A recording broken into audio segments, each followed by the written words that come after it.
เด้อทุกคนกินข้าวปุ้นนำกันมื้อนี้เส้นข้าวปุ้นบุญบ้านมื้อนี้นะทุกคนเขาเจ้ากินคนขอให้พ่อขับรถดูขอมันขอยืนเด้อขอให้พ่อมีแต่สุขภาพร่างกายแข็งแรงขอให้พ่อบรรจบพบแต่ความดีขอให้พ่อมีแต่ความสุขคุณให้มีไอ้ยิ่งมันคนยิ่งโตมันบานตั้งคนคุณให้พ่อเด้อสาธุสาธุขอข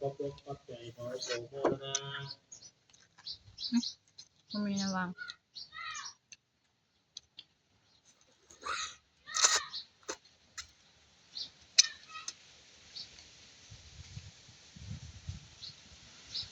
บรรยากาศตากแดดคือเขา